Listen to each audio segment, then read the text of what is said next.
You're buttoned up inside a Russian tank, rolling toward the Pokrovsk line. The engine vibrates through the hull like a bad omen you can't shake. The crew is tense but confident, because you've got numbers, steel, momentum.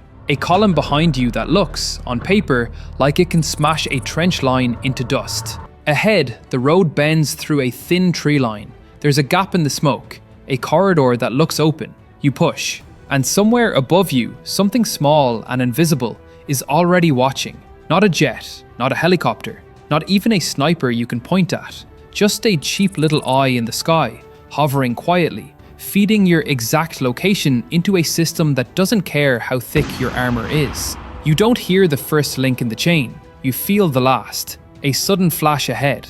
The lead vehicle lurches, then stops like it hit a wall made of God's fist. The radio explodes with panicked shouting.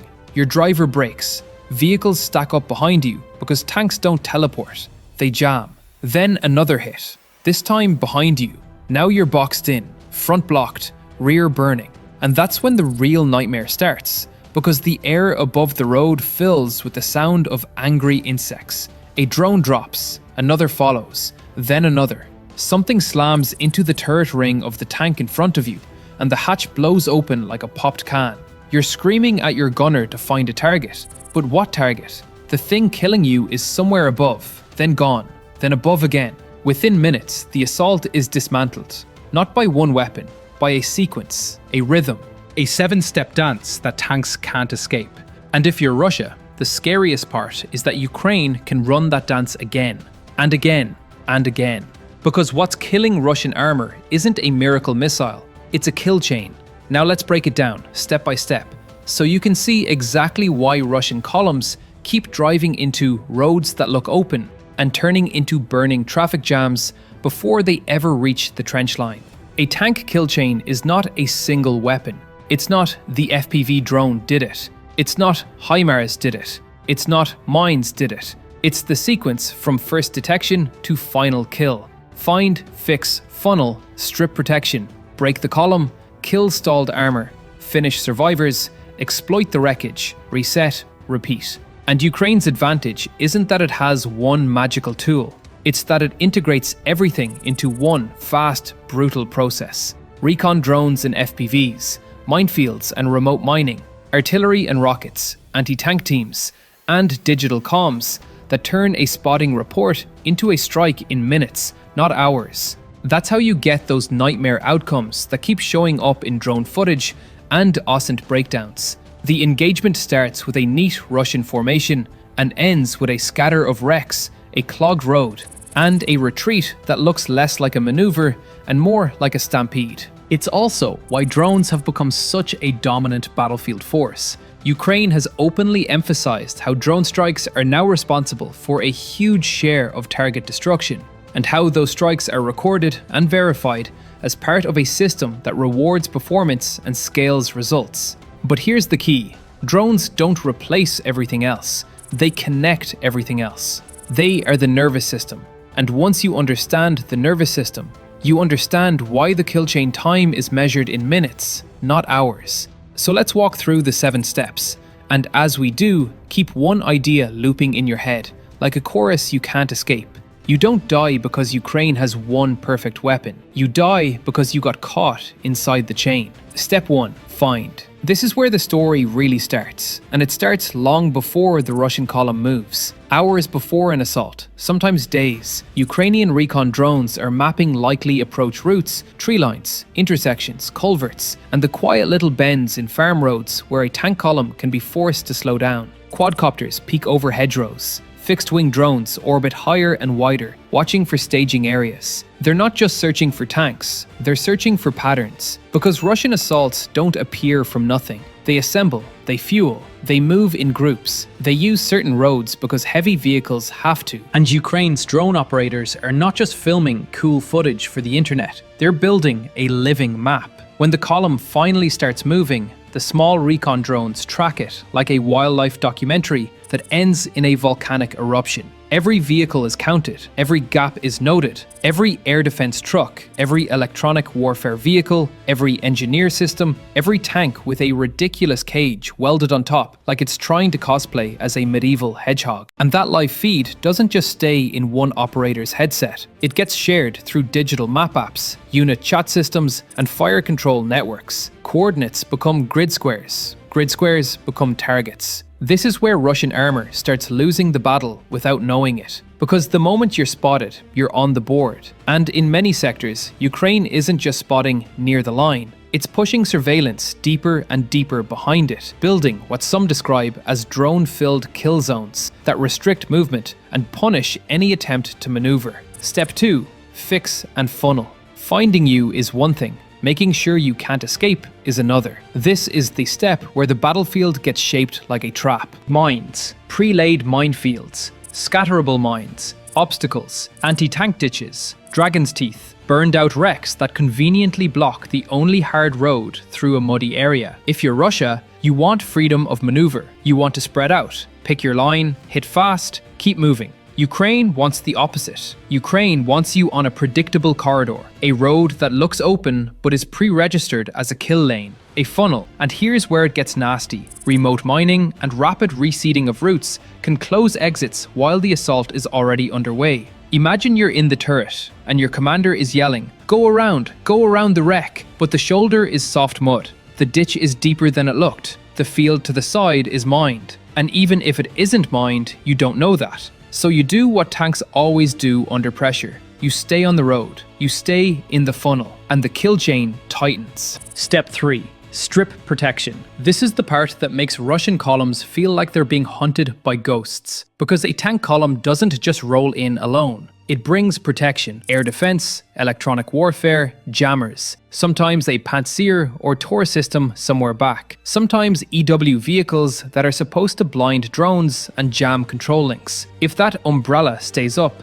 Ukraine's drones don't own the air above the assault, they have to fight for it. So Ukraine often tries to remove the umbrella first. Recon spots the air defense vehicle, or spots the EW truck, or spots the command post van that's coordinating the push. Then the chain snaps forward. Maybe it's artillery, maybe rockets, maybe an FPV team that knows exactly where the important vehicle is and sends a drone straight into it. This is where you see that weird pattern in footage. An assault column hasn't even hit the main defensive line yet, but suddenly its support assets are exploding in the rear. That's not random luck. That's prioritization. Because once the anti-drone systems are hit, the sky belongs to Ukraine. And the moment Ukraine owns the sky, the rest of the chain becomes easier, faster, and deadlier. Step 4. Break the column. Now we get to the moment you feel in your bones. The moment the assault turns into a traffic jam. The classic play is simple, brutal, and embarrassingly effective. Hit the lead vehicle and the rear vehicle. Front blocked, back blocked, everything in the middle becomes a parked target. FPV drones are perfect for this. They don't need to kill the tank instantly, they just need to stop it. Damage the engine, break the track, jam the turret, start a fire. Anything that turns a moving vehicle into an obstacle. Now go back inside that turret. Imagine you're watching the tank ahead of you suddenly pitch forward, smoke pouring out, and you realize the road is now physically blocked by a burning armored wall. You try reverse, the driver throws it into gear, and then the radio screams again. Hit behind, hit behind. Your retreat path is on fire. Now you're in a metal box, in a line of other metal boxes, in a corridor that has been designed for this exact moment. And you still can't see what's doing it. That's the psychological effect that makes these engagements feel like nightmares. You're being dismantled by an invisible kill chain, not a visible enemy. A tank crew can fight a tank. A tank crew can fight infantry. A tank crew can even fight an ADGM team if it knows where it is. But fighting a system, a sequence, a network of eyes and explosives that keeps coming from different angles, that's a different kind of terror. And yes, you can weld a cage onto your turret like you're building a gazebo, but that doesn't stop the chain. It just changes how the chain bites. Step 5. Kill stalled armor. Once the column is jammed, the kill chain turns from stop them to erase them. This is where Ukraine's integration shines, because now the targets are grouped, mapped, stuck, measured. Artillery and mortars start hammering the corridor. Not random shelling, pre-registered lanes, coordinated fire missions, corrections coming in real time from drones hovering above the chaos. If you've ever wondered why artillery feels more accurate now than in older wars, this is why. Drones are the spotters, and digital comms are the accelerator. And then the FPVs start working like wolves. One drone hits to damage, second hits to finish, third hits because someone wants to be absolutely sure. Operators learn weak spots. Engine decks, turret rings, optics, ammo storage areas. They learn which angle gets around the cage. They learn how to dive into the side of the turret where armor is thinner, or hit the rear where it can disable mobility. In some sectors, Ukraine has described multiple drones being used on one target, sometimes in waves, because saturation is part of the method. This is why Russian losses in these assaults can look so lopsided in after-action footage. The moment the column stops, it becomes a menu. Step 6. Finish survivors. Even after the corridor is hammered, you always get survivors. A tank that limps off the road into a field, a BMP that tries to sprint away, a crew that smokes the area and attempts a desperate retreat. This is where the last links in the chain close the trap. ATGM teams hit fleeing armor from prepared positions. Javelin, NLAW, Stugna, whatever is available, whatever is in that sector. Not because drones are weak, but because a layered kill chain doesn't rely on one tool. Bomber drones drop charges onto damaged vehicles, grenades into open hatches, thermobaric munitions onto engine decks. Sometimes not to destroy the vehicle, but to make sure it can't be recovered. Because destroying a tank is good, denying recovery is even better. If you're Russia, losing a tank is painful. Losing the ability to tow it back and repair it is a slow-motion disaster that empties your stocks. Step 7. Exploit and disappear. Now comes the part that looks like overkill, but it's actually the point. The kill chain doesn't end when the tanks are burning. It continues into the retreat. Drones track recovery vehicles. Artillery shifts to hit towing attempts. FPVs chase logistics trucks that wander too close. Infantry that bails out gets pinned and scattered, not with gore, but with relentless pressure that makes regrouping impossible. And then, when the assault collapses, Ukraine doesn't sit there and admire the wreckage like it's an art gallery. It resets. The drones go back to scanning, the batteries re-zero, the teams reload. The chain is ready for the next wave. That's the cruel efficiency of it. It's not one dramatic moment, it's a repeatable process, a 7-step dance. And if you're Russia, it feels like the same story keeps happening in different places. The approach looked open, the timing seemed right, the column had numbers, and then, within minutes, the assault was being dismantled by a network you couldn't see. Now, how is Russia trying to adapt? Because Russia isn't stupid. It's brutal, wasteful, often shockingly careless with its own equipment, but it does adapt. You've seen the hedgehog tanks, the cages, the wire frames, the improvised armor that makes a modern main battle tank look like it lost a bet at a welding shop. You've seen dispersed assaults, smaller groups instead of giant columns. You've seen more electronic warfare, more jamming, more attempts to blind drones and cut control links. And sometimes those adaptations work. For a moment, but Ukraine adapts too. If cages stop one drone, Ukraine sends a wave. A first hit strips the cage or damages optics. A second hits the engine deck. A third finishes. If EW jammers pop up, Ukraine prioritizes them earlier in the chain. Strip the umbrella before the drones commit. If assaults disperse, Ukraine expands the depth of surveillance and kill zones, trying to deny movement further from the line and force infantry and vehicles into longer, more dangerous approaches. So the tools evolve, the shapes change, but the logic remains. Find, fix, strip, break, kill. And that's why, even as Russia tries to bolt on armor and shuffle tactics, it still keeps running into the same problem. Ukraine is fighting as a system, and systems are hard to outweld. Now zoom out with me, because this is where the future of tanks argument always shows up. Are tanks obsolete? You've probably heard that claim 1,000 times. Every time a tank gets nailed by a drone, someone declares the tank dead, like it's a dinosaur watching the meteor come in. But here's the truth. The tank isn't dead. The era of tanks charging forward in exposed thrusts, expecting armor alone to carry them through, that era is dying on camera. Tanks still matter, but they're being forced into roles that respect the kill chain.